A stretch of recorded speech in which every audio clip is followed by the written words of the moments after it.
नमस्कार दोस्तों, कैसे हो दोस्तों आप सब लोग। उम्मीद करता हूँ आप सब खुश होंगे।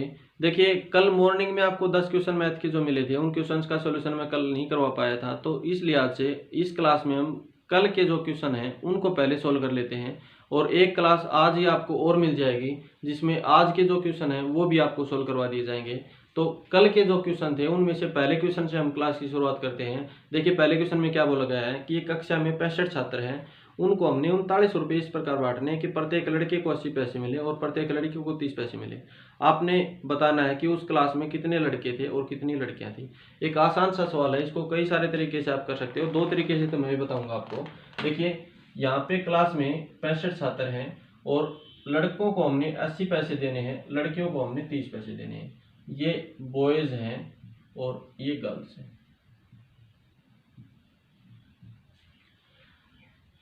कुल रुपए दोस्तों आपने कितने बांटने हैं? कुल रुपए आपने 39 बांटने हैं और ये पैसे की फॉर्म में दे रखे हैं, तो 39 रुपए के आप पैसे बना लो। 1 रुपए में 100 पैसे होते हैं, 39 रुपए में 3900 पैसे हो जाएंगे।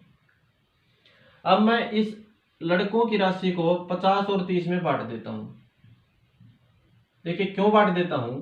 क्योंकि मैं ये कहना चाहता हूं कि मैंने प्रत्येक विद्यार्थी को 30 पैसे दे दिए, लड़कों को भी 30 पैसे दे दिए, लड़कियों को भी 30 पैसे दे दिए और लड़कों और लड़कियों की संख्या कितना है यहाँ पे? 65 है। 65 को आपने 30-30 पैसे दे दिए, तो दोस्तों आपने कितने पैसे दे दिए सभी विद्यार्थियों को? 1950 पैसे तो दे दिए। अब बचे हुए पैसे कितने दोस्तों? 1950 ही है। अब इन बचे हुए पैसों को किसको देना आपने?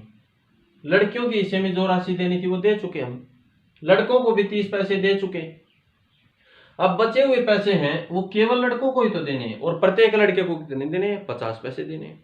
तो 1950 बचे हुए पैसे हैं, उनमें से प्रत्येक को 50 पैसे देंगे तो कितने लड़कों? देखिए, 50 का इसमें भाग देके देख लेते हैं हम। 0 से 0 कट जाएगा, 5 से काटेंगे तो कितनी बार कटेगा? 39 बार। ऐसे 39 लड़के हैं वहां पे जिनको हमने 50-50 पैसे देने। तो यहाँ पे बॉयज की जो संख्या है वो 39 आ चुकी है। कुल विद्यार्थी कितने थे क्लास में? 65 थे। 65 में से आप 39 घटाओगे तो गर्ल्स की भी संख्या आ जाएगी। गर्ल्स की संख्या आ जाएगी दोस्तों 26 उस क्लास में लड़कियां थी, 39 उस क्लास में लड़के थे। एक तरीका तो इस सवाल का ये है। एक और तरीके से मैं आपको बता रहा हूँ। देखिए, यहाँ पे आप बॉयज के पैसे हैं वो लिख लेंगे 80 पैसे, यहाँ पे गर्ल्स के जो पैसे हैं वो लिख लेंगे 30 पैसे। और ये तो इंडिविजुअल लड़के और लड़कियों के पैसे हैं, लेकिन मैं अगर ये बात जानना चाहूं कि प्रत्येक विद्यार्थी को देने हो आपने बराबर बराबर, तो कितने देंगे दोस्तों? भाई 3900 पैसे को आपने प्रत्येक विद्यार्थी को बराबर देना हो तो 65 विद्यार्थियों को आपने देने, तो 65 का आपने भाग दे दिया और यहां से कितना आ जाएगा? 60 पैसे। प्रत्येक विद्यार्थी को हम 60 पैसे दे सकते हैं। तो यहाँ पे जो प्रत्येक विद्यार्थी को पैसे देने उनको बीच में रख के एलिगेशन लगा देंगे हम। 60 में से 30 घटाएंगे, कितना आ जाएगा? 30। और 80 में से 60 घटाएंगे दोस्तों, कितना आ जाएगा? 20। जो अनुपात आए हैं ये लड़के और लड़कियों का अनुपात आया है। 0 से 0 काट देंगे, 3:2। यहाँ पे अनुपातों का सम कितना है? 5। 5 का मान 65 विद्यार्थी हैं, 1 का मान 13 विद्यार्थी आ जाएगा। 1 यूनिट का मान 13 विद्यार्थी, तो 13 दिए 39। यहाँ पे लड़कों की जो संख्या है दोस्तों 39 और लड़कियों की जो संख्या है 13 का आप 2 से मल्टीप्लाई करेंगे, कितना आ जाएगा? 26। लड़कियां यहाँ पे 26 है। दो तरीके से इस सवाल को मैंने बताने की कोशिश करी आपको। अब अगले सवाल पे हम बात करते हैं। देखिए, अगले सवाल में क्या पूछा गया आपसे। अगला भी एक आसान सा सवाल है कि एक व्यक्ति पानी की दिशा में अपनी नाव को अगर लेके जाता है तो 16 किलोमीटर प्रति घंटा की स्पीड से चल सकता है। अगर वो पानी की विपरीत दिशा में जाता है तो वो 10 किलोमीटर प्रति घंटा की स्पीड से चल पाता है। देखिए, अगर आप पानी की दिशा में जाओगे तो पानी आपकी मदद करेगा। अगर आप अपनी नाव को पानी की दिशा में लेके जाओगे तो वो सापेक्ष चाल हो क्या हो जाएगी? x + y। लेकिन इसी नाव को आप पानी की विपरीत दिशा में लेके आओगे, पानी इस साइड जाएगा, नाव इस साइड आएगी, तो जो सापेक्ष चाल हो x - y हो जाएगी। अब देखिए, पानी के साथ चल रहा था तो उसकी स्पीड कितनी थी दोस्तों? 16 थी। पानी के विपरीत चल रहा था तो उसकी स्पीड कितनी है दोस्तों? 10 है। आपसे पूछा है कि नाव की चाल क्या होगी। तो दोस्तों मैं आपको बताऊं कि जो y है ये धारा की चाल को डिनोट कर रहा है और जो x है वो नाव की चाल को डिनोट कर रहा है। आपने निकालनी है धारा की चाल, तो दोनों वैल्यू को आप घटा के आधा कर लो दोस्तों। जैसे लिखो x + y = 16 और x - y = 10। आप देख पा रहे हैं कि इन वैल्यू को घटाएंगे आप तो यहाँ माइनस आ जाएगा, ये प्लस हो जाएगा, ये माइनस हो जाएगा, एक्स से एक्स कट जाएगा, लेकिन यहाँ पे 2y हो जाएगा। 16 में से 10 आ जाएगा, 6 आएगा, 2 से काटेंगे 3 बार। जो धारा की चाल है दोस्तों वो कितनी आ जाएगी, 3 किलोमीटर प्रति घंटा। चलो आसान सा सवाल था ये। तो तीसरे सवाल पे हम बात करते हैं, और तीसरा सवाल भी बड़ा बेहतरीन सवाल है। आप में से कुछ बच्चों ने निकाला भी होगा, कुछ से नहीं निकला होगा। देखिए मैं आपको बताने की कोशिश करता हूँ। किसी गड्ढे को खोदने के लिए 1347 रुपए का खर्च आता है। अब कोई मजदूर की मजदूरी जो है वो किन बातों पे डिपेंड करती है, पहले आप ये बात जान लें। वो डिपेंड करती है कि उसकी क्षमता कितनी है और उस क्षमता के उसको कितने रुपए मिल रहे हैं। जैसे मैं आपको कहूं कि एक मजदूर 10 पतंग दिन में बना सकता है और वो एक पतंग के 5 रुपए लेता है, तो उसकी कितनी मजदूरी हुई दोस्तों, 50 रुपए हुई मजदूरी। समझ पा रहे हैं भाई, उसकी मजदूरी है कि इन दो एलिमेंट पे डिपेंड करती है। एक तो उसकी क्षमता, वो कितनी क्षमता से काम करता है, और उसके द्वारा किए गए एक काम के कुल कितने रुपए मिले। तो क्षमता गुणा रुपए बराबर क्या हो जाएगा, उसकी मजदूरी। समझ पा रहे हैं मेरी बात को। इस सवाल में जो रुपए हैं वो नहीं दे रखे हैं, तो इस सवाल में टाइम दे रखा है दोस्तों। इस सवाल में क्या दे रखा है, टाइम दे रखा है। अगर मजदूर क्षमता बढ़ा देगा तो मालिक को फायदा होगा, और मालिक अगर इसके रुपए बढ़ा देगा तो मजदूर को फायदा होगा। दोनों चीजें एक दूसरे के लिए फायदा करेंगी। भाई क्षमता अगर मजदूर अपने काम की बढ़ा देगा तो मालिक को फायदा होगा, रुपए अगर वो बढ़ा देगा तो मजदूर को फायदा होगा। अब देखिए इस सवाल में क्या बातें जाननी है आपने, मैं आपको बताऊं कि अगर एक मजदूर पहले 8 यूनिट भत्ता ले रहा था, और वो भत्ता किस पे डिपेंड होगा, उसकी क्षमता एफिशिएंसी गुणा उसके द्वारा लिए जाने वाले रुपए। लेकिन इस सवाल में रुपए नहीं है, तो हम यहाँ पे क्या रख लेंगे, टाइम। तो ई हमने निकालना है, और टाइम कितना था, 20 यूनिट टाइम काम कर रहा था पहले वो। अगर ई क्षमता के साथ 20 यूनिट काम कर रहा था तो उसको 8 भत्ता मिल रहा था। लेकिन अब की बार उसकी जो क्षमता है ई, उसमें आप उसने 21 यूनिट टाइम किया, इस लिहाज से उसका जो भत्ता है वो कितना हुआ, 9 हुआ। आप देख पा रहे हैं कि 8/20 कर देंगे तो उसकी पहले वाली E1 क्षमता आ जाएगी। लेकिन अब की बार E2 क्षमता के साथ उसने 21 यूनिट टाइम तक काम किया, तो आप देख पा रहे हैं कि E2 यूनिट का जो मान है वो क्या आ जाएगा, 9/21। तो दोस्तों E1 और E2 का अनुपात लिया, E1 और अनुपात E2। E1 कितना आया, 8/20, और E2 कितना आया दोस्तों, 9/21। काट के आप इनको रेशियो में बदलें। 4 से काटेंगे 2 बार, 4 से काटेंगे 5 बार, 3 से 3 बार, 3 से 7 बार। क्रॉस मल्टीपल करा दें, 7 दूनी कितना, 14, अनुपात 5:15। इसका मतलब ये हुआ कि मजदूर ने पहले 14 यूनिट काम किया था, अब 15 यूनिट काम किया है। 14 यूनिट के पैसे उसको 1347 रुपये मिल रहे थे, 14 यूनिट के उसको रुपये 1347 मिल रहे थे। आपने 15 यूनिट के निकालने हैं, तो दोस्तों 15 यूनिट के क्या हो जाएंगे, 15 यूनिट की वैल्यू निकालनी है। 14 यूनिट की दे रखी है 1347। कुछ बच्चों ने यहाँ तक सवाल निकाल लिया था, उसके बाद उन्होंने देखा कि ये कटपिट तो रहा नहीं है, तो दोस्तों कोई बात नहीं, अप्रोक्सीमेटली उत्तर आ जाएगा 1443 रुपये उसका कुल खर्चा हो जाएगा। अब उस खड्डे को खोदने के लिए वो रुपये लेगा 1443। उम्मीद करता हूं दोस्तों ये अच्छा सवाल आप समझे होंगे। देखिए मैंने हर एक चीज़ को डिटेल से आपको बताने की कोशिश करी है। अगर ये बात समझ में नहीं आई तो एक बार इसको दोबारा देख लें, और फिर भी नहीं आए तो एक बार कमेंट बॉक्स में जरूर बताएं मेरे को। अगले सवाल पे हम बात करते हैं। देखिए कि एक समबाहु त्रिभुज और एक समषटभुज का परिमाप समान हो तो इसके क्षेत्रफलों का अनुपात क्या होगा। अब ये आसान सवाल है तो इसको थोड़ा जल्दी कर लेते हैं। एक समबाहु त्रिभुज तो ये हुआ जिसकी तीनों भुजाएं बराबर होंगी, और एक समषटभुज में जिसकी 6 भुजाएं क्या होंगी, बराबर होंगी दोस्तों। ठीक है, मैं कह रहा हूं कि इसकी जो भुजाएं हैं वो 6 हैं, तो इसका जो परिमाप है 6 ही मान लेता हूं, क्योंकि प्रत्येक जो भुजा है वो कितनी आ जाएगी, 1 1 1 आ जाएगी। इसका परिमाप और इसका परिमाप उसने बताया बराबर, तो इसका परिमाप भी 6 है, और इसकी भुजाएं क्या है, 3 है, तो प्रत्येक भुजा कितनी आ जाएगी दोस्तों, 2। अब इसका क्षेत्रफल है वो कितना होता है दोस्तों, √3/4। भुजा का स्क्वायर, भुजा कितनी है 2, 2 का स्क्वायर कितना 4, अनुपात में। अब आप देख पा रहे हैं कि इसका जो क्षेत्रफल का फॉर्मूला होता है दोस्तों, आप खुद भी बना सकते हो। इसमें 6 समबाहु त्रिभुज है, और एक समबाहु त्रिभुज का क्षेत्रफल तो यही है, लेकिन इसकी भुजा कितनी है दोस्तों, 1 है, तो आप यहाँ पुट कर दें √3/4। इसकी भुजा कितनी दोस्तों, 1, लेकिन ऐसे त्रिभुज है कितने यहाँ पे, 6। अब यहाँ से रेशियो ले लें, √3/4 से √3/4 कट जाएगा, आप देख पा रहे हैं कि 4 को 2 से काटेंगे 2 बार, 6 को 2 से काटेंगे 3 बार, आपका जो उत्तर हो कितना आ जाएगा 2:3। आसान सी बात थी। अब देखिए दोस्तों, ये सारी चीजें तो मेरे को बतानी पड़ी, आपको समझानी पड़ी, इस वजह से टाइम लगा, लेकिन आप इसको चुटकियों में कर सकते थे क्योंकि संभव त्रिभुज की भुजा 2 है और इसकी जो इसमें जो संभव त्रिभुज 6 है उसमें एक संभव त्रिभुज उसकी भुजा कितनी है दोस्तों 1 है। तो इस त्रिभुज का और इस त्रिभुज का क्षेत्रफल का अनुपात क्या हो जाएगा 4:1। यहाँ पे त्रिभुज ऐसी है कितने 6 है, तो आप इस 1 को 6 से गुणा कर दो और यहाँ से रेशियो निकाल दो 2:3, आपका उत्तर कितना ही आ जाएगा 2:3। इतना ही सवाल करना था बस, समझ पा रहे हैं। चलो अगले सवाल पे बात करते हैं दोस्तों। देखिए नेक्स्ट सवाल पे बात करते हैं कि एक समीकरण है, एक समीकरण kx² प्लस में 6x प्लस में 4k बराबर 0। बोला गया है कि इस समीकरण के लिए जो मूलों का योगफल है, जो रूट्स का सम है, वो मूलों के गुणनफल है के बराबर है, रूट के गुणनफल के बराबर है। ये कंडीशन उसने बताई है दोस्तों। ये चीज क्या है मैं आपको बता दूं। जैसे एक समीकरण लिखूं मैं ax² प्लस में bx प्लस में c बराबर 0। तो दोस्तों यहाँ पे जो रूट का सम है वो क्या हो जाएगा, अल्फा प्लस बीटा का जो मान है वो क्या आ जाएगा, यहाँ पे आ जाएगा -b/a। b क्या होगा जो x के साथ गुणा है, a क्या होगा जो x² के साथ गुणा है, लेकिन साइन क्या हो जाएगा यहाँ पे माइनस का। इसी प्रकार से अल्फा और बीटा का मल्टीपल है वो क्या आ जाएगा दोस्तों c/a। अगर ये चीज आप समझ चुके हो तो इस समीकरण में अप्लाई कर दो भाई। अल्फा प्लस बीटा का सम यहाँ पे कितना आ जाएगा, यहाँ आ जाएगा -6 बट्टे में a कितना है k, बराबर किसके है इनके गुणनफल के। गुणनफल का मान क्या है c क्या है यहाँ पे 4k अपॉन में a क्या है दोस्तों k।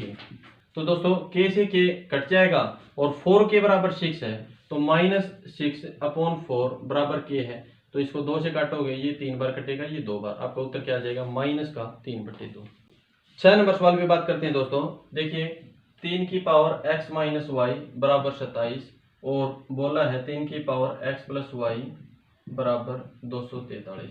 पूछा आपसे कि x की वैल्यू क्या होगी। देखो इस x की वैल्यू निकालने से पहले आप दो बातें जान लो। क्या जान लो, जैसे लिखा हो b की पावर a बराबर c की पावर a। देखिए दोस्तों मैं आपको बताऊं, अगर b की पावर a बराबर c की पावर a बोला है तो a और a तो पावर तो क्या है बराबर है, तो पावर बराबर है और वो जो पद है वो भी बराबर है, तो इसका मतलब जो बेस है वो भी बराबर होंगे दोस्तों। मैं कह सकता हूं कि b बराबर c। देखिए इसको अंकों में आप देखोगे तो 3 की पावर 2 बराबर b की पावर 2। आपसे पूछा जाए कि b की वैल्यू क्या हो सकती है, तो देखिए दोस्तों 3 की पावर 2 क्या हो जाएगा 9 हो जाएगा। तो दोस्तों b को क्या रखें कि उसकी पावर 2 करने से 9 आए, तो केवल और केवल b की वैल्यू 3 ही हो सकती है। इसका मतलब अगर पावर बराबर है तो बेस नंबर भी क्या होंगे बराबर होंगे। दूसरी बात दोस्तों क्या है, दूसरी बात ये है कि अगर a की पावर c बराबर a की पावर d, अब बेस बराबर है लेकिन पावर डिफरेंट है, लेकिन दोस्तों बोलने में डिफरेंट है, इनको भी बराबर होना पड़ेगा। अगर दोस्तों दो घातांक वाले पद के बेस बराबर हैं और वो संख्याएं बराबर हैं तो वो जो पावर है उनको भी क्या होना पड़ेगा बराबर होना पड़ेगा। जैसे 3 की पावर 4 बराबर 3 की पावर c, तो c की वैल्यू दोस्तों क्या होनी जरूरी है 4 होनी जरूरी है। समझे होंगे इस बात को। तो देखो ये चीज आप यहाँ पे कैसे अप्लाई कर पाओगे, 3 की पावर x माइनस वाई है तो इसको भी 3 की पावर में बदल लो और क्या लिख सकते हो 3 की पावर 3 लिख सकते हो।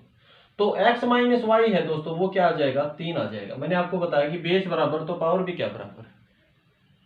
इसी प्रकार से है 243 है, वो 3 की पावर कितना है दोस्तों 5 है। ये बेस बराबर हो चुका है तो ये पावर है ये भी बराबर होनी चाहिए।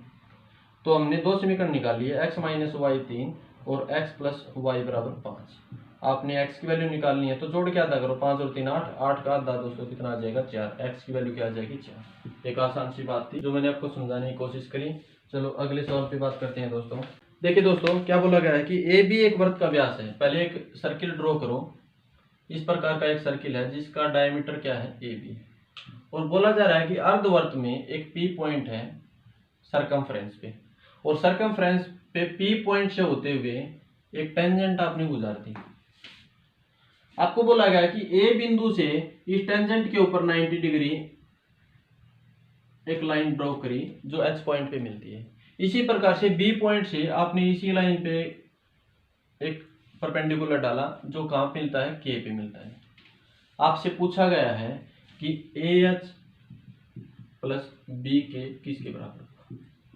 तो दोस्तों एक बात आप ये जान लो कि एक सर्किल की दो टेंजेंट अगर किसी सेम पॉइंट पे मिल रही है तो वो दोनों टेंजेंट क्या होंगे दोस्तों, बराबर होंगे। जैसे A B C, A B जो टेंजेंट है यहाँ तक की और ए सी जो टेंजेंट है यहाँ तक की, ये दोनों टेंजेंट क्या होंगी दोस्तों, बराबर होंगे। तो अगर ये बराबर होंगी तो क्या दोस्तों ये भी टेंजेंट और ये भी टेंजेंट भी बराबर नहीं होंगे। इसी प्रकार से ये टेंजेंट और ये टेंजेंट भी बराबर नहीं होगी क्योंकि ये एक ही पॉइंट पे मिल रही है। अब आप ये कह सकते हो दोस्तों कि ये 90 डिग्री है और यहां इस सेंटर पे इसको अगर मैं मिलाऊं, यहां इस सेंटर पे अगर मैं इसको मिलाऊं तो इस सेंटर से टेंजेंट पे भी कितने डिग्री का एंगल बनता है दोस्तों, 90 का बनता है।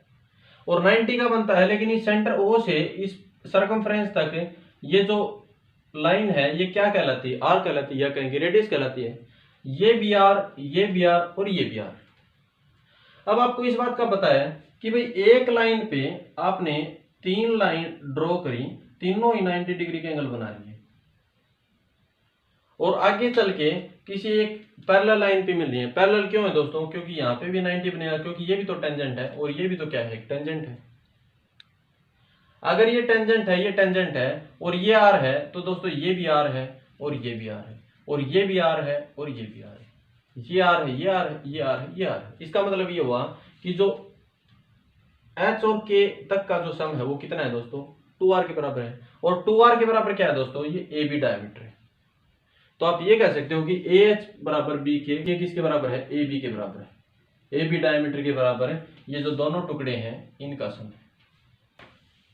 देखिए 8 नंबर सवाल में बात करते हैं कि त्रिभुज एबीसी में, त्रिभुज एबीसी में